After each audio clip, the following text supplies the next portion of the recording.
Dear student, lesson third video 9th फ्रांसीसी क्रांति हम पढ़ रहे थे। बहुत सारे बिंदुओं को हमने देखा कि क्रांति के क्या कारण थे, विदेशी घटनाओं का क्या प्रभाव रहा, दार्शनिकों का क्या प्रभाव रहा। आज हम इस वीडियो में तात्कालिक कारण को देखेंगे कि तात्कालिक कारण क्या था इस क्रांति का। तात्कालिक कारण में विशेष रूप से आर्थिक संकट उत्तरदायी था। ये हम वैसे तो पढ़ के आए, लेकिन इसको अब विस्तार से और देख लेंगे थोड़ा सा तात्कालिक कारण के रूप में। बारूद तैयार हो गया था, इतने कारण हमने पढ़े उसके कारण से क्रांति का। चिंगारी का काम कुछ आर्थिक प्रबंध या विसंगतियां करती हैं और जिससे चिंगारी फट पड़ती है और क्रांति हो जाती है। तो इससे क्रांति का जो है बिगुल बच जाता है। तो ये बिगुल का कारण था आर्थिक संकट। ऊपर से हम पढ़ के आए थे, ऊपर से लगता था कि ये जो देश है ये धनी देश है, लेकिन लगातार इसके ऊपर कर्जा जो है वो भार, उसका कर्जे का भार बढ़ता जा रहा था।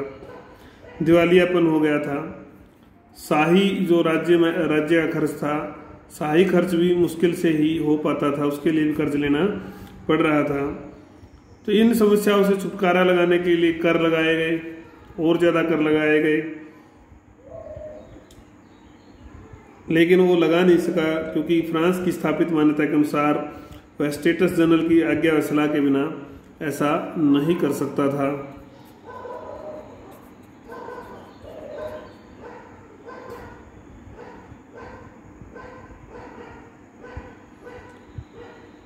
उसने काफी सोच विचार के बाद कर लगाने के लिए स्टेटस जनरल का अधिवेशन बुलाया। फैसला कर लिया। ये फैसला उसके लिए महंगा पड़ता है क्योंकि स्टेटस जनरल के अधिवेशन से ही क्रांति की शुरुआत हुई। फ्रांस की यह हालत क्यों हुई, क्या इसे ठीक करने के लिए अन्य विकल्पों का भी प्रयोग किया गया था? इन दोनों प्रश्नों का उत्तर अलग अलग समझा जा सकता है। इस आर्थिक संकट के कारण क्या थे? वैसे तो हम पढ़ाए हैं, जब पूरा जो है इन चीजों का अध्ययन किया जाता है, दस्तावेजों का उस समय के, तो शाही परिवार की जो गलत नीतियों के कारण से ऐसा हुआ। 15वें से शुरुआत होकर 16वें पर तो जो है लुई 16वें जो था उससे चरम पर ये गलतियां पहुंच जाती है। डी तोकेविल ने सारा दोष उस पर मंडा है। तोकेविल के अनुसार वह शराबी, शिकारी, जिद्दी, अकर्मण्य, भावुक, जितने अवगुण थे, अनुभवहीन, लापरवाह, इन सारी चीज़ों से वो भरा हुआ था। उसके कारण से ये हुआ। उसने स्वयं माना है कि ऐसा प्रतीत होता है कि सारा संसार मेरे ऊपर गिर रहा है। हे ईश्वर, मेरा दायित्व इतना बड़ा है और उन्होंने मुझे कुछ भी शिक्षा नहीं दी। खुद लुई 16वें मानता था कि सारा संसार उसके ऊपर गिर रहा है और ईश्वर ने उसको कोई शिक्षा इसके लिए नहीं दी है। बोझ उसके ऊपर इतना ज्यादा वो समझता था। वह अपनी कमजोर व डावाडोल नीतियों के सहारे न तो प्रशासन चला सका और न ये संकट टाल सका, आर्थिक जो संकट आया। आर्थिक संकट का दूसरा चरण, सेकंड जो चरण है, वो महारानी एंटोइनेट जो हमने पढ़ा था उसको कहा जाता है। फिजूल खर्ची के कारण से वो श्रीमती घाटा के नाम से प्रसिद्ध थी। ये दोबारा आ रहा है, आपको याद होगा। उसके जीवन के खर्चे, उसके सौंदर्य के प्रसाधन, चीजें सौंदर्य उसका सुंदर जो है बिगड़ना नहीं चाहिए। स्वर्ण, कीमती जो भी जितनी भी वस्तुएं थी, अमूल्य दुर्लभ चीजें, उस पर उसने बहुत ज़्यादा फिजूल खर्ची की।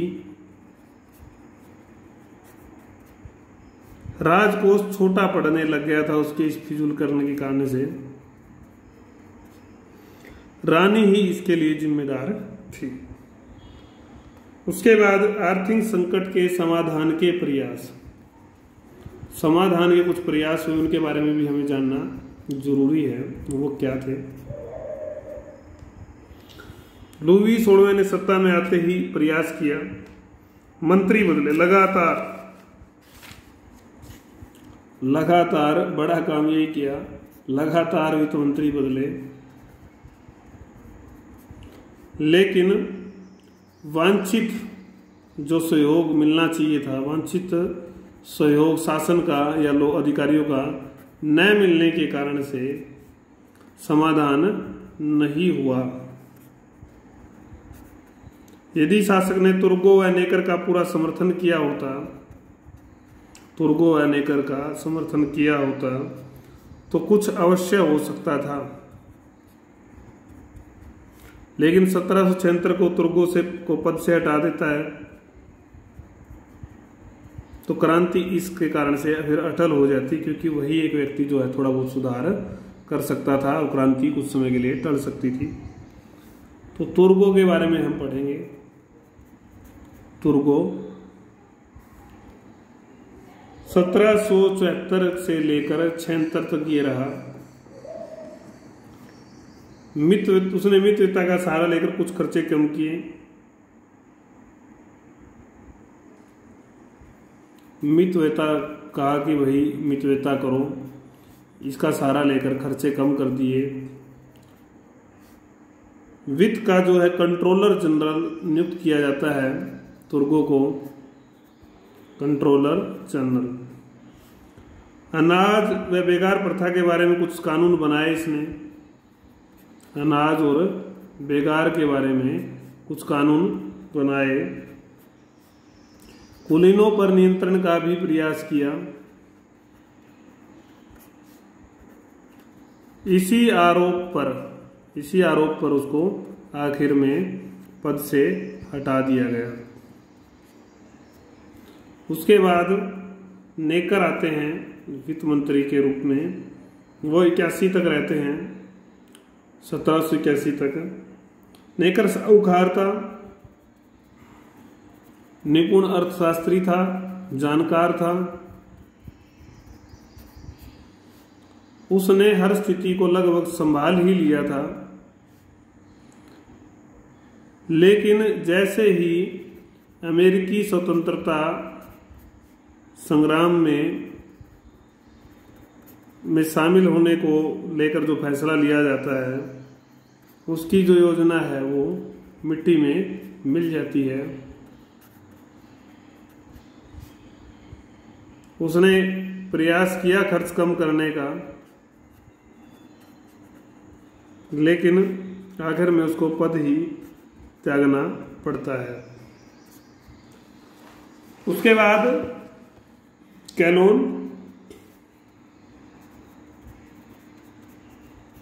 कैलोन जो है 87 तक रहते हैं, 83 से।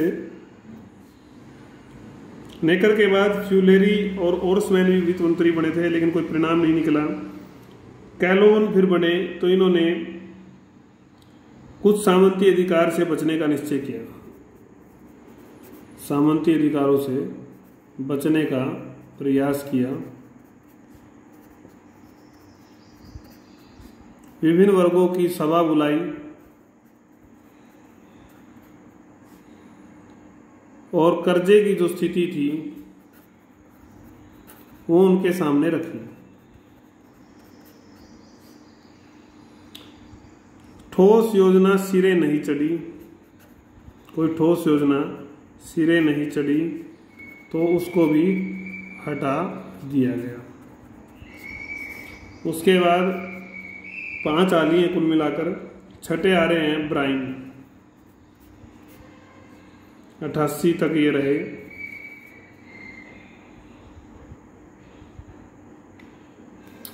ब्राइन ने फ्रांस की स्थिति व अपने से पहले वित्त मंत्री की अवस्था का अध्ययन किया।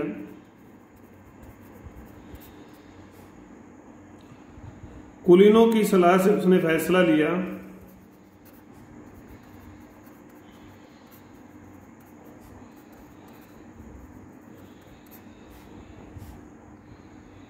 कि अधिक जनता से और अधिक कर लिए जाएं। शासक ने उसके विचार को अनुमोदित कर दिया, मतलब मान लिया। परंतु पार्लेमा ने कहा कि शासक कर नहीं लगा सकता, इसके लिए स्टेटस जनरल का अधिवेशन जरूरी है। शासक ने 8 अगस्त को घोषणा कर दी कि इसका अधिवेशन बुलाया जाए, और मई में जो है 1779 में अधिवेशन के लिए तैयार हो जाता है। इसी बीच शासक और ब्रायन में मतभेद उभरे, और उन मतभेदों के कारण से उसे हटाकर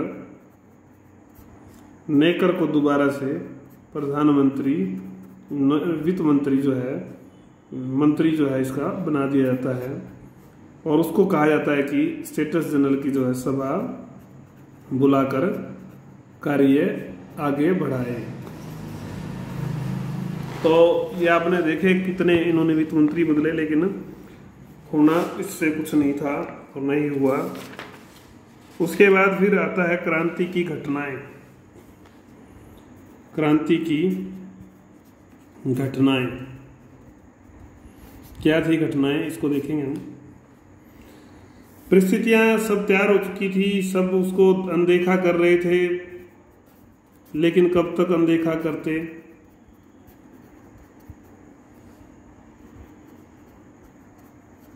वह शासक कहीं न कहीं आश्वस्त था कि वह स्थितियों को संभाल लेगा, काबू कर लेगा, लेकिन निरंकुशता कम नहीं हो रही थी, और आखिर में बारूद फट पड़ता है, और चिंगारी जनमानस में थी। चिंगारी जनमानस में लगातार थी। अडिग था कि नए कर लगाने हैं, और यही फैसला, नए कर का जो फैसला था, ये आत्मघाती बन जाता है, विस्फोट कर देता है शासक के लिए, और क्रांति का विस्फोट हो जाता है। राजतंत्र की समाप्ति इस क्रांति ने की, तो इसकी घटनाओं को हम पढ़ेंगे। स्टेटस जनरल से लेकर के अधिवेशन से लेकर बास्तिल पतन तक हम घटनाएं देखेंगे। तो सबसे पहले स्टेट जनरल क्या था?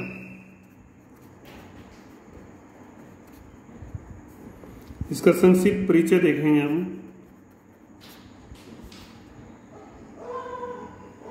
शासन ने स्वीकार कर लिया था कि सभा होगी, लेकिन कैसी होगी, कैसे होगी, ज्ञान किसी को नहीं था। दस्तावेजों के आधार पर कुछ कदम उठाए गए, और पाया गया कि यह एक महत्वपूर्ण संस्था थी जिसका उद्देश्य राष्ट्रीय संकट से फ्रांस को उभारना था। संकट से उभारने वाली इम्पोर्टेंट या महत्वपूर्ण संस्था ये थी। पता चला इसका गठन 1328 में किया गया था। फ्रांस में तीनों वर्गों के लोगों के प्रतिनिधियों का चुनाव होता था। तीनों वर्गों के प्रतिनिधियों का चुनाव इसमें होता था।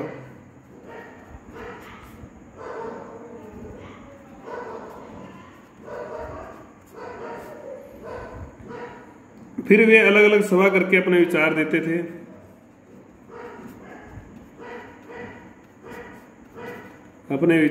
थे। त्रिसदनीय सभा की 3 वोटों में से जिधर दो वोट हो जाती थी वो फैसला माना जाता था।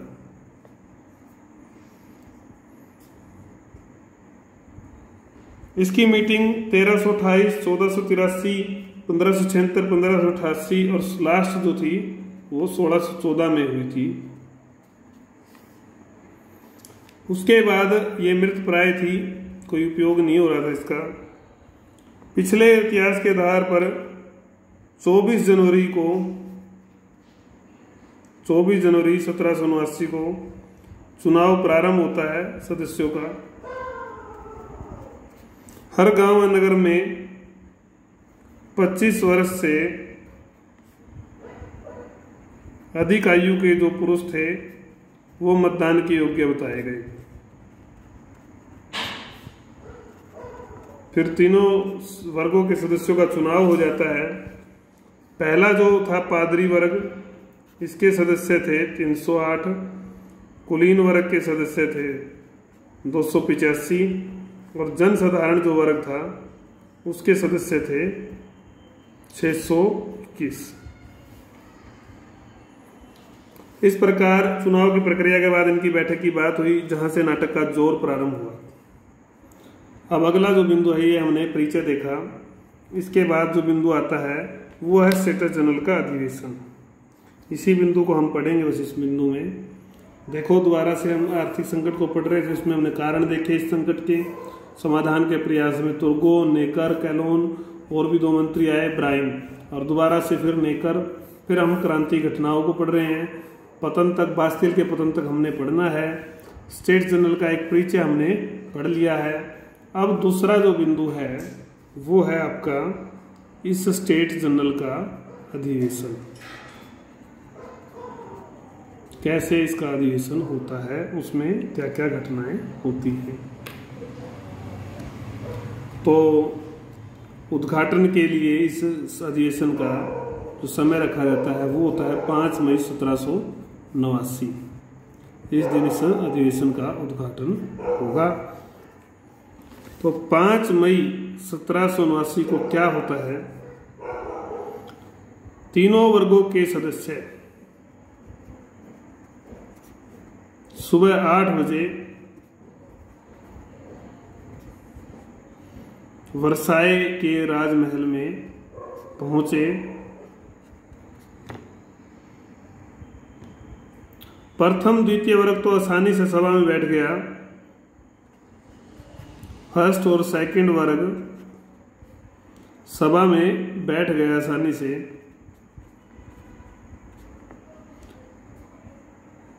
तीसरा जो वर्ग था उसको 3 घंटे बरामदे में खड़ा रहना पड़ा, अस्थायी। उसके बाद अस्थायी बेंचों पर बिठाया गया। उद्घाटन कार्यक्रम में शासक ने 1 बजे एक अस्पष्ट सा भाषण दिया, जबकि वित्त मंत्री ने आर्थिक स्थिति के आंकड़ों से, नेकर जो था उसने 3 घंटे का भाषण दिया जिसमें आर्थिक आंकड़ों के बारे में बातचीत होती है। इस तरह से सभा समाप्त हो जाती है। पहला दिन। दूसरे दिन की अगर हम बात करें, ये पहला बिंदु हम पढ़ रहे हैं। दूसरे दिन अलग अलग स्थानों पर बैठ रहे थे, परंतु तीसरे वर्ग ने, थर्ड वर्ग ने अलग बैठने से मना कर दिया। शासक ने उनकी मांग को नहीं माना, जिन पर सदस्य भी शांत नहीं रहे।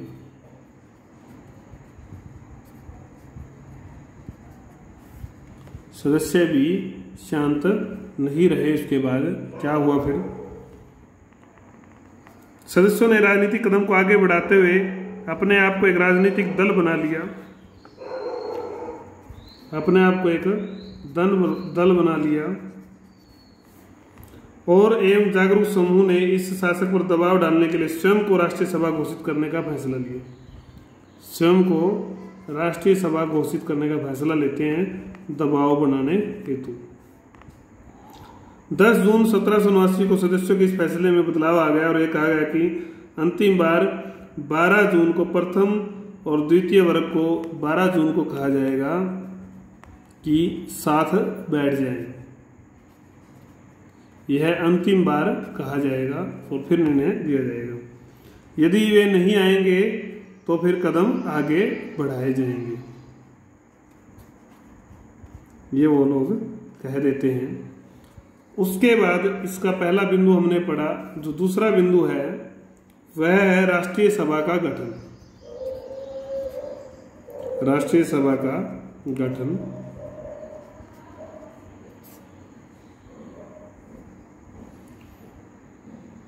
तृतीय वर्ग में कुछ पादरी भी शामिल हो गए थे, इससे उनका उत्साह बढ़ गया। तृतीय में कुछ पादरी भी शामिल हो गए, उत्साह बढ़ जाता है। तो 17 जून को एक प्रस्ताव आता है।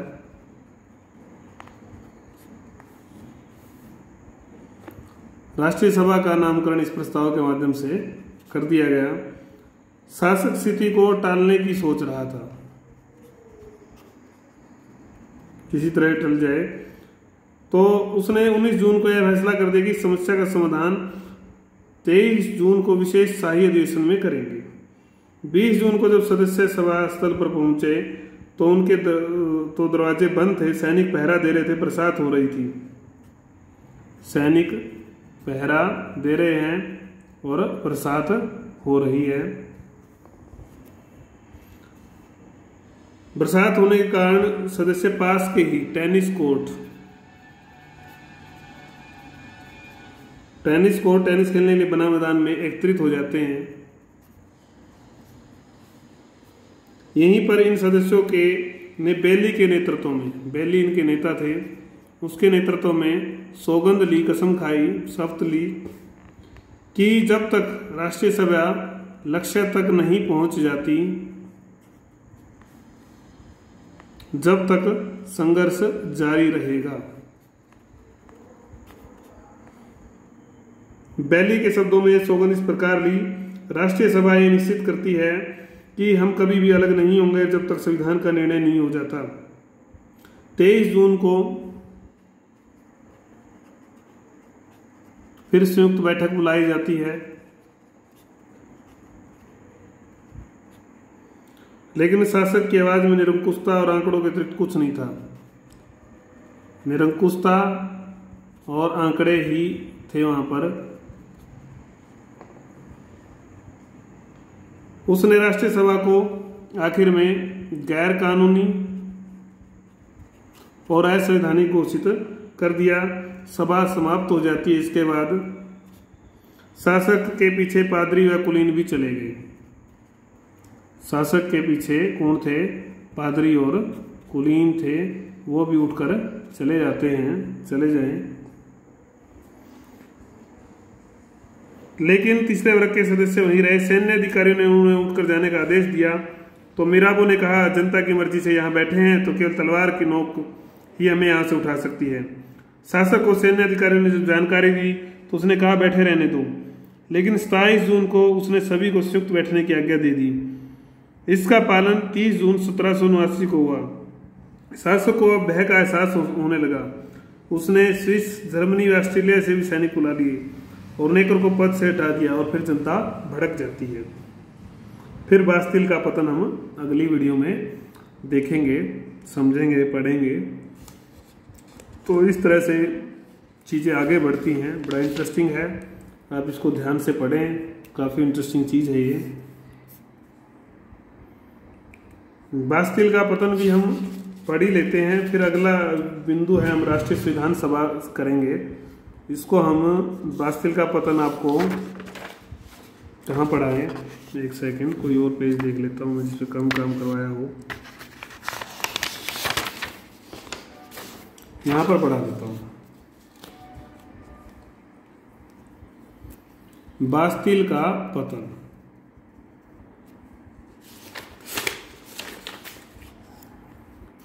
बास्तिल का पतन क्या है, इसको समझेंगे। नेकर को हटाने का समाचार तेजी से फैल गया पूरे फ्रांस में। भीड़ उत्तेजित हो गई। 14 जुलाई को लोग भीड़ के रूप में पेरिस में एकत्रित हो जाते हैं।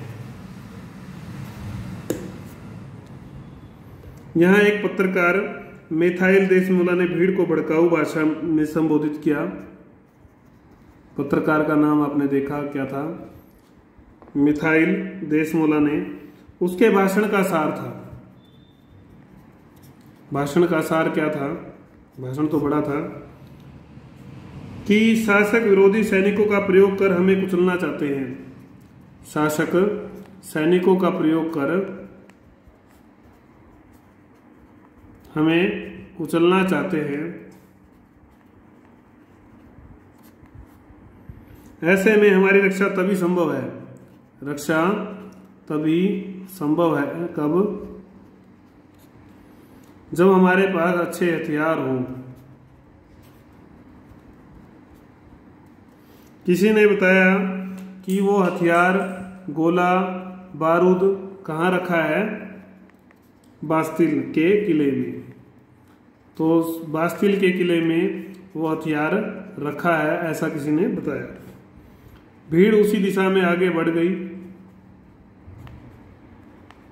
और किले पर आक्रमण कर देती है। और गवर्नर जो थे उस किले के, गवर्नर दी लोने गवर्नर थे, शक्ति के अनुरूप रक्षा करने का कार्य किया, लेकिन वो असफल हो जाता है। भीड़ ने किले को तोड़कर